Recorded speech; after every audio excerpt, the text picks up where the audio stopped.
Sebelum aku bercerita seputar filosofi pengusaha dari sudut pandang aku pribadi dan hal-hal yang pengen aku sharing gitu, aku pengen buka ini dengan doa.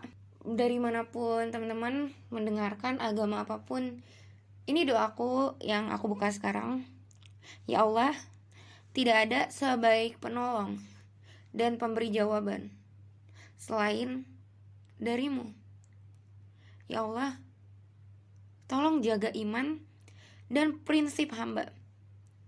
Apabila memang itu adalah buah dari kebaikan dan mampu menjadi ladang kehidupan sesama. Engkau sebaik-baik pembimbing dan pemberi arah. Bismillahirrahmanirrahim. Assalamualaikum warahmatullahi wabarakatuh. Nah, di sini aku nggak maksud buat ceramah, tapi kayaknya enak aja buka dengan salam gitu ya. Oke, aku lanjut bercerita. Jadi dari zaman akhir kuliah, hobinya aku tuh nonton video tentang pengusaha. Nggak tahu kenapa. Ada penelitian, para pengusaha ternyata berdoa lebih banyak dibandingkan kebanyakan orang. Berdasarkan hasil survei terhadap 1.714 orang dewasa di Amerika oleh Michael J. Newbert bersama ketiga koleganya dari Baylor University.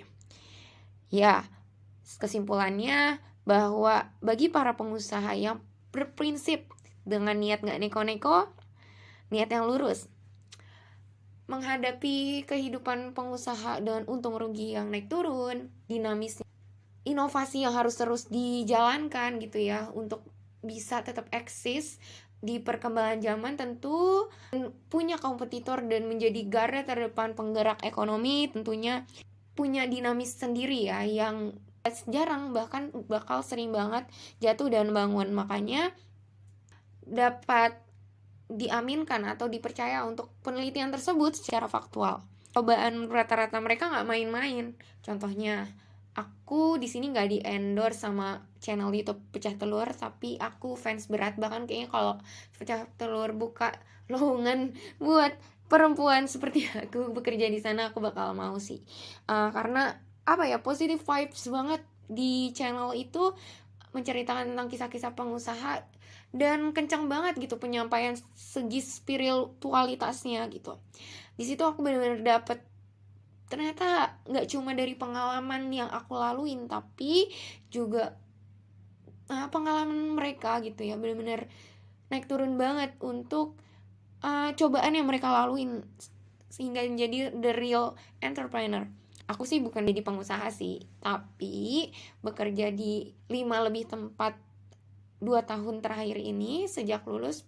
Rata-rata pisan hampir semuanya jatuh bangunnya aku cukup merasakan deep ya gitu, apalagi sampai udah tinggal sedikit banget karyawan dan sebagainya, berasa gitu loh naik turunnya, apakah harus gini banget gitu jadi pengusaha ya gitu. Ternyata nggak cuma dari sudut kacamata aku melihat owner yang aku tempat kerja gitu dan ataupun sistem yang aku tempat kerja, tapi juga ketika aku nonton Pecah Telur tuh kayak dapat banget feelnya. Dan aku yang sempat punya cita-cita menjadi entrepreneur jadi berpikir lagi, apa benar aku sekuat itu mentalnya nantinya untuk memutuskan menjadi entrepreneur. Meskipun gak sedikit juga yang gak harus lika-liku banget untuk akhirnya berhasil, entah dari privilege atau dari lucknya mereka atau dari ya emang udah passion. Aku gak ngerti ya, semuanya punya jalan masing-masing, tapi yang jelas aku tahu ketika orang entrepreneur itu dikasih cobaan, punya cobaan, mereka benar-benar besar banget cobaan yang mereka hadapin. Dan ada fakta, aku lupa dari penelitian mana, bahwa 80% dari orang yang entrepreneur itu gagal dalam berbisnis. Di filter dari 3 tahun pertama, kemudian 5 tahun, dan itu terus tergerus gitu ya, banyak yang jatuh. Itu membuatku ketakutan. Dan akhirnya aku pun menyimpulkan bahwa ketika kita memutuskan menjadi entrepreneur, mau nantinya kita dapat jalan yang mudah ataupun tidak gitu ya, nantinya pada akhirnya kita akan sampai di titik bahwa realitanya menjadi pengusaha itu apa ya bukan uang yang menjadi tujuan utama.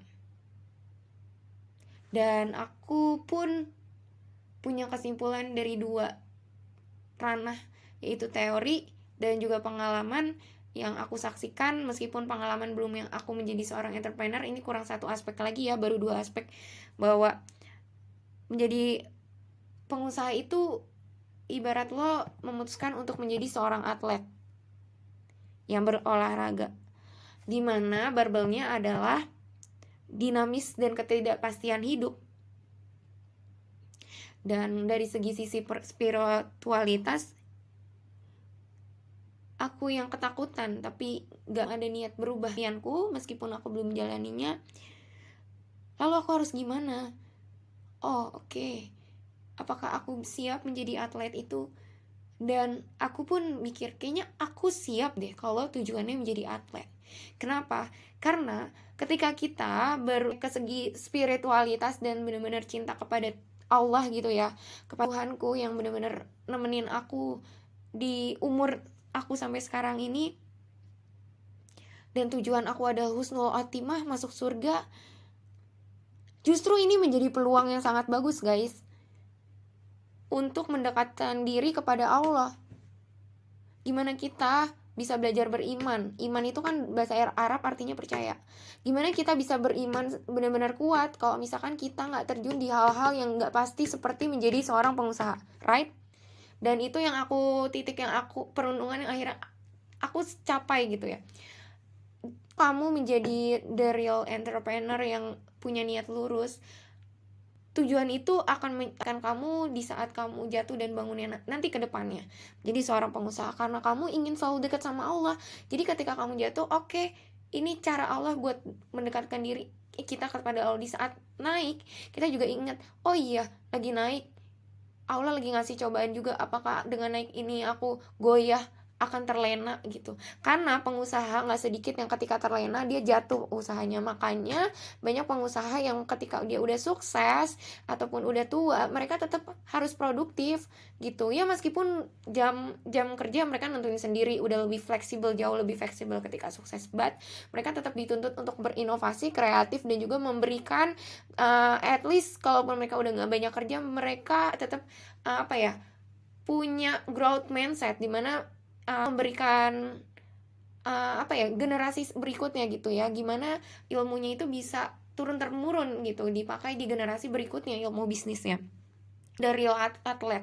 Dan ini menjadi wadah yang tepat kalau misalnya teman-teman pingin mendekatkan diri kepada Allah, kepada Tuhan kita yang esa kayak gitu ya, menurutku gitu. Jadi kalau misalkan tujuannya lillah, di naik turun ini kita tetap ingat Allah, dan kita juga nggak di situasi apapun kita berniat untuk tetap, semoga ya Allah ketika kita berada di muncul dari permukaan, gak merubah karakter kita, tidak meremehkan orang lain. Tidak kayak misalkan, aku ngena banget, aku punya temen dulu yang ya mungkin jadi cerita ya, tapi itu bakal masih ngena di aku sekarang gitu, dan aku masih proses belajar memaafkan, dimana meremehkan gitu. Kayak guys, pokoknya jangan pernah meremehkan orang siapapun itu, serendah apapun kita lihat dia sekarang gitu. Misalkan kayak lihat aja, nggak akan mungkin gini. Lo siapa yang bisa pegang masa depan orang gitu. Kita pun sekarang, guys, aku sekalian cerita gitu ya, hasil perenunganku juga adalah privilege ketika kita bisa mendapatkan suatu ilham, perenungan, ataupun suatu fasilitas yang gak orang punya. Fasilitas ini dari turun temurun ya, tapi kita dapat dari buah doa dan usaha kita. Itu berarti, dan menemukan pengalaman, berarti itu Allah yang memilih kita. Kalau kita gak dipilih, kita gak bisa. Kalau kita dipilih melewati pengalaman yang lain, kita belum tentu bisa menjadi dapat ilham tersebut, belum tentu kita bisa filter tertentu. Makanya aku cukup sedih sama orang yang meremehkan, padahal ketika dia di posisi orang lain belum tentu dia bisa menjadi tersebut gitu, dan gak pantas untuk meremehkan. Padahal kita ini ketika kita punya sesuatu skill, kita tuh punya tanggung jawab sebenarnya guys, untuk bisa menjadi tangannya Allah maksudnya perantara untuk bisa anugerah Allah. Siapa sih yang gak mau Allah pakai untuk jadi anugerah perantaranya. Nah, menurut aku pengusaha itu juga salah satu wadah dari segi ekonomi, ketika dia menjadi benar-benar tanggung jawab, niatnya mendekatkan diri. Nggak ada tuh yang namanya nggak ngegaji, nggak ada tuh yang namanya menyepelekan karyawan atau bawahannya demi kepentingannya pribadi gitu. Oke, kita lanjut lagi. Usaha itu juga nelan banyak kegagalan. Di saat orang lain di luar pengusaha masih bisa milih menghindar, but not ketika you choose to be entrepreneur. Harus nelennya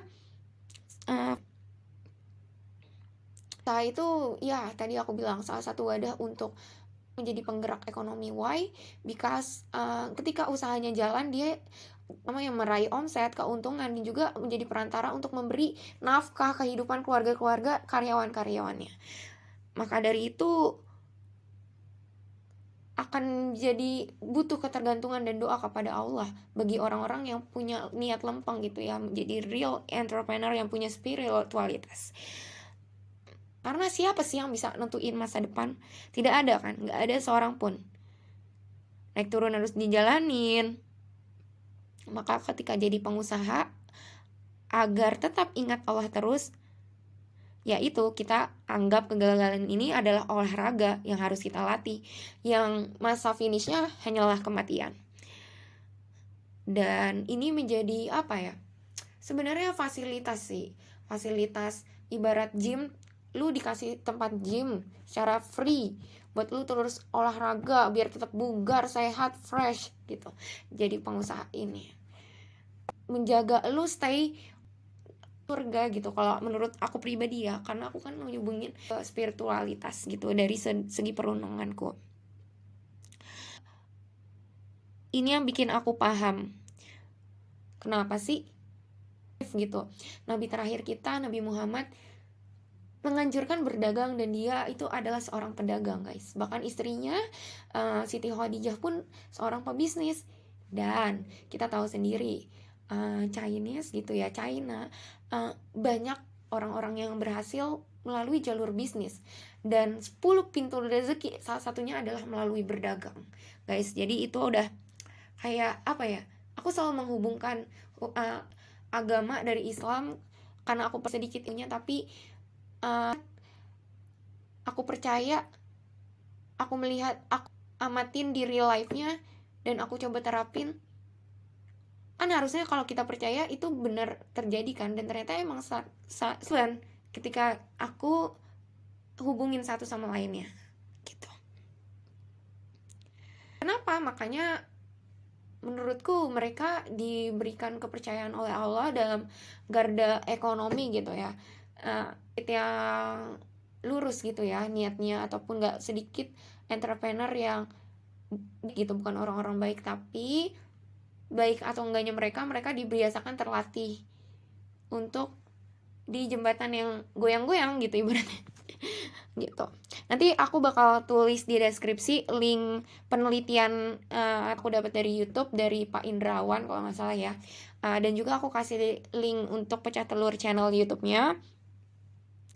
Ada lagi satu channel lagi yang dulu aku sering banget tonton, namanya Christina Lee. Jadi di situ pengusaha, nanti aku kasih channel masih. Jadi pengusaha ini dia pengusaha kosmetik.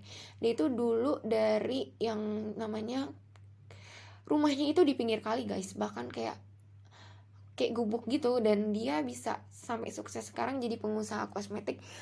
Benar-benar nggak main-main juga, sama nggak main-main cobaannya. Ada sampai dia di fase dimana dia tuh sakit badannya, nggak bisa gerak, benar-benar nggak bisa gerak, sampai dia mendengar